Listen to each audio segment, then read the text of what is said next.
മുള്ളാത്ത എന്നോ മുള്ളൻചക്ക എന്നൊക്കെ പറയുന്ന മരമാണ് ഈ കാണുന്നത്. ഇതിൻ്റെ മീതെ നിൽക്കുന്ന കായയാണ് മുള്ളാത്ത എന്ന് പറയുന്നത്. വെൽക്കം ബാക്ക് ടു ലൈസാസൻ വ്ളോഗ്. മുള്ളൻചക്ക മുള്ളാത്ത എന്നൊക്കെ പറയുന്ന മരമാണിത്. ഇത് കാണാത്തവർക്ക് ഇത് ഈ വീഡിയോയിലൂടെ മനസ്സിലാക്കാൻ കഴിയും. എല്ലാവർക്കും നമസ്കാരം. മഴക്കാലത്താണ് കൂടുതലായിട്ടും മുള്ളൻചക്ക കായ്ച്ചു നിൽക്കുന്നത് കണ്ടിട്ടുള്ളത്. ഇത് ആരും കഴിക്കൊന്നും ചെയ്തിരുന്നില്ല, വെറുതെ കായ ഉണ്ടാവും, നിലത്ത് വീണ് പോകും, അങ്ങനെയാണ്. പിന്നെ ഇത് ക്യാൻസറിനെ പ്രതിരോധിക്കും പറഞ്ഞിട്ട് എല്ലാവരും ഇത് കഴിച്ചിരുന്നു. അതിലൊന്നും വലിയ കാര്യമില്ല. ഇത് പഴുത്തിട്ടുണ്ടെങ്കിൽ നമ്മൾ സാധാരണ എന്തെങ്കിലുമൊക്കെ പഴം കഴിക്കണ മാതിരി കഴിക്കുകയാണ് നല്ലത്. ഇത് സ്ഥിരമാക്കി കഴിക്കണമെന്ന് ഒരിക്കലും നന്നാവില്ല. ഇതിൽ പൊട്ടാസ്യം കൂടുതലുണ്ട്, അതേപോലെ വിറ്റാമിൻ സി ഉണ്ട് എന്നാണ് പറയുന്നത്. അപ്പം നമുക്ക് സാധാരണ എന്തെങ്കിലുമൊക്കെ പഴം കഴിക്കണ പോലെ എപ്പോഴെങ്കിലും കഴിച്ചിട്ടൊന്നും ഇതിന് യാതൊരു കുഴപ്പമില്ല.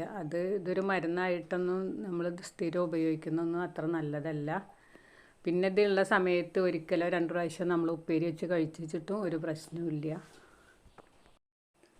ഈ മുള്ളാത്തൻ്റെ കായക്കൊരു മണമുണ്ട്, അത് കാരണം ഇതാരും കഴിക്കാറില്ല. പക്ഷെ ഇത് കറി വെച്ചിട്ട് നല്ല ടേസ്റ്റാണ് പറയുന്നുണ്ട്. അപ്പം ഞാൻ ഇതുവരെ ഉപ്പേരി വെച്ചിട്ടുള്ളൂ, കറി വെച്ചിട്ട് കഴിച്ചിട്ടില്ല. കറി വെക്കാറുണ്ടെന്ന് പറഞ്ഞ്, അപ്പോൾ കറി വെക്കാമെന്ന് വിചാരിച്ചിട്ടൊന്ന് അറുത്തെടുത്തതാണ്. പക്ഷെ അത് ഇരുന്നിട്ട് പഴുത്തു പോയി.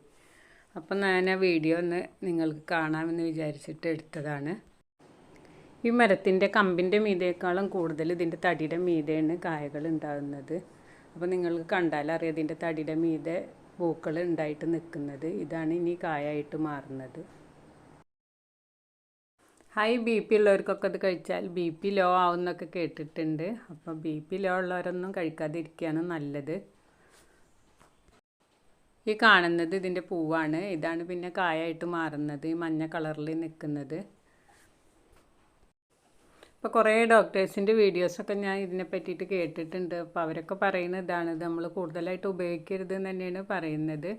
ഇത് ക്യാൻസറിനെ പ്രതിരോധിക്കും എന്നൊക്കെ പറയുന്നത് വെറുതെയാണ്.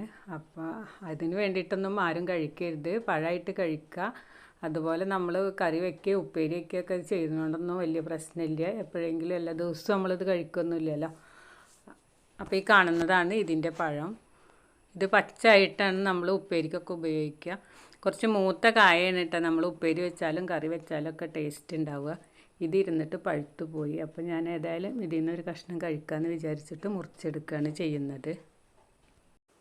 അപ്പോൾ ഇത് പഴുത്താലൊരു പുളിയും അതേപോലെ മധുരം കൂടിയിട്ടാണ്. ഇത് മീനാമ്പഴത്തിൻ്റെയൊക്കെ പോലെ സീതപ്പഴം എന്നൊക്കെ പറയില്ലേ, അതേപോലത്തെ കായാണ് ഇതിൻ്റെ ഉള്ളിലുള്ളത്.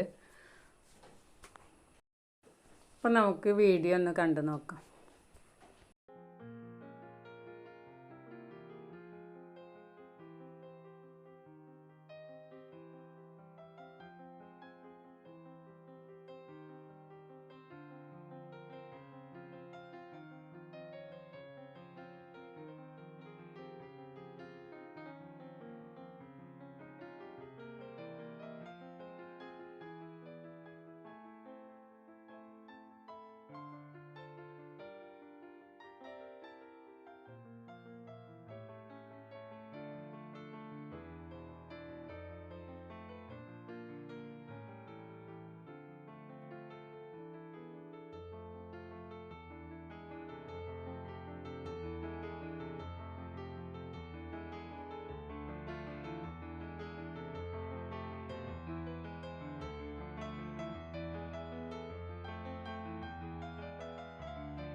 നിങ്ങൾക്കെൻ്റെ വീഡിയോ ഇഷ്ടമായെന്ന് കരുതുന്നു.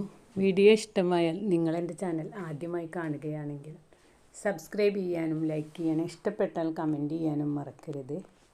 മറ്റൊരു വീഡിയോയുമായി വരാൻ ശ്രമിക്കാം. Thanks for watching.